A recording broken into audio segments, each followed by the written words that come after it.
Are you relieved to start at the point, or are you disappointed not to have gone on to beat Nine? Both. Relieved from the position at half time. Although I told the players at half time that I thought we could draw the game 3-3 or win it 4-3 or it might be 4-4. I wasn't not saying that because I'm clever now. I just felt that the few moments where we conceded in the first half were a mixture of our sloppiness and also some bad fortune.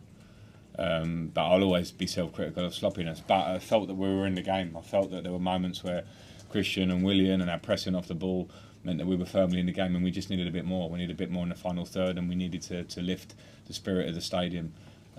So I'm delighted with that part of it, and we're probably a bit disappointed in the last 10 minutes not to win it, but in the cold light of day we were 3-1 down, 4-1 down, so it was a good result on those terms. It seems VAR's determined to haunt you every step of the way, Frank, with the goal at the end being ruled out and everything. I mean, as a player, you played in some big nights here. Can you tell us what it's like being a manager, though? Is it harder actually being the manager or the player on those big nights? What do you think? It's probably a little, say, harder being a manager. It's different, and your input in terms of on pitch to go and absolutely grab it and change it it feels less individually, but at the same time you're responsible. So what I do before the game, what I say at half time, and the changes I make maybe in game, make it that you're part of it. I mean, today it was just a mad one. I don't think there's too many I can even compare it to in my day. I know we had 4-4s with Liverpool and some crazy games, but the red cards and the VAR is obviously a new animal, and we're all getting used to that. And I'm not the only manager that's talking about it every week. Every manager is at the moment, and I can't give you any sort of dissection of all of those today, because firstly I need to watch it back and try and with a calm head and see them. And secondly, when you're on the sidelines, it's very difficult to grasp it straight away. But I'm delighted. Take VAR out of it and the red cards, etc. What I have to think about is us, and the spirit that we showed and the character was something that I loved, and I think our fans loved. And we need to tighten up for sure. But with that spirit, we can go places. You said old teams and that, but that spirit that it showed, did it have echoes of when you were there in your pump with all the greats? I don't want to compare. I don't want to. I mean, we had. We know it. Everyone, Chelsea fan or person here today knows the stories that we had with Champions League, etc., and League. What we have to focus on is what we have in front of us now. And for a performance like today, you need characters, personalities. At 3-1 down at half time, easy to turn it in. Even more easy to turn it in at 4-1 down and give it up. We never did. So I'll talk about the players I've got now. Keep saying it about the experienced players, the Jorginhos, cool head, driving the team, Kovacic, Willian, all of those. The young players, yeah, for sure. But Azpilicueta, those players really pushed tonight, and I loved it. You changed at half time, did make an impact.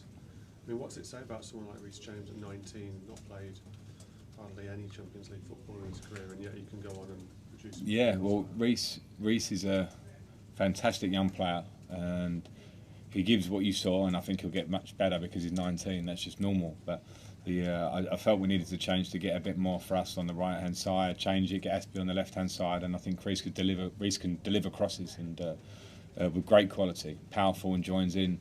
And he knows we've got Aspie there, who's our captain who plays right back, but there are things that we can do to change sometimes, and if Reece does that, then he's a great player. He's going to be a top player for the club. It wasn't an easy hit that either, is it, his goal? No, he's got great quality, that's what I mean. And when you look at the modern fullback, the things that are required now to join in and be a threat going forward, and do some of the ones in the Premier League are doing it in an outstanding way, and hopefully Reece can do that for us. How's Mason doing? Yeah, I don't know. He strapped his ankle, and we hope it's relatively minor, but that's one for the morning. Frank, how's looking at it's hard to talk about statistics and stuff now, but where do you think this leaves you in terms? I mean, the group is now 3 teams on 7, and you go to Valencia. Yeah, it's tough. It's tough. The Valencia game, the first game here, you kick yourself because a penalty and a draw maybe would have got us off to a decent start, and the group would have looked differently. But I think this group was always going to be quite tight because there was a feeling that teams could take points of each other. So we're in it. We've got 2 games now. We certainly have a lot of work to do, and we must focus on that for what it is. We need to go to Valencia, Lille come here. Both of those very tough matches. We've got work. Last 2 guys. Do you think taking 4 points from these 2 games against Ajax will give the team more confidence when they go to Valencia and they can go again? Well, I don't know. I mean, I felt today that we could have won the game as well with respect to Ajax because they're a top team. But I think the performances we put on in Lille and in Ajax themselves in terms of travelling in Europe, which is always difficult to do wherever you go, should give us confidence. But every game is difficult. Valencia will feel the same. They've had a great result tonight, and they're going to sniff the fact that they could go through as well. So it'll be a whole new tough challenge that we'll have to take on. Your maddest Last night one, ever, your maddest night ever down here, would you say? I don't know. I mean, as I say, it's hard to put it in perspective and one to watch back. And as I say, I had some mad nights over the years and some great nights. But for everything that it was today, the spectacle that it was, and then it's certainly right up there. You aged a few years, maybe. Thanks. Inside. Thanks very much. Inside, I say. Thank you. Another round. Cheers. Thanks, Bob. Cheers.